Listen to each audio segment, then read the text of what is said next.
This is a weather Matic sprinkler valve, commonly called the silver bullet because of the silver color of the plastic that it's made of. On this unit we have a flow controller here, which will allow us to cut back the amount of water received to that zone. A flow control, I believe, is always a good idea, and in many cases can be used as an emergency shutoff if something else fails. You have your solenoid, electric solenoid, which connects to your sprinkler timer, and then this little button on the end is a manual turn on. You can just grab that and swing it up, and it will manually turn that valve on so that you can watch it run, service it, whatever, out at the valve box without having any electricity to the solenoid. I like this particular one because a lot of them, when you turn the manual turn on other valves, they weep water. This one does not. You just turn it on, it runs.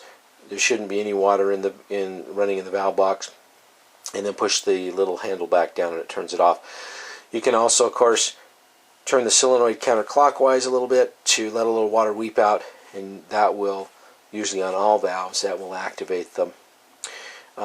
This valve is probably about 50% more pricey on average than, say, for example, a Hunter PGV or some of the other valves on the market. I do like the stainless steel hex bolts, which there's only 4 of them that hold the top on, and you can see that it's got a very heavy-duty receiver for that bolt. So I like the way it's built. At one time they did have some problems with the solenoids on these valves.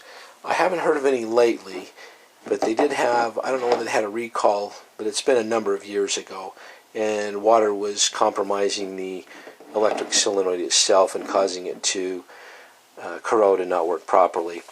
But I'm not aware of any current issues with this valve, and it actually happens to be one of my favorite valves. One of the reasons I carry this valve on my repair truck too is you've got a different measurement here from end to end as opposed to some of the other valves on the market. So I like to carry a selection if I'm in a situation where I need to use a valve that has the same dimension as the existing valve in the system.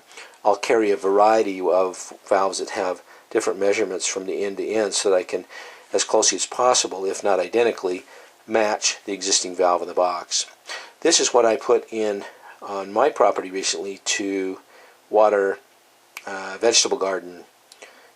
That I put several valves out there for that, and I chose the silver bullet valve for that.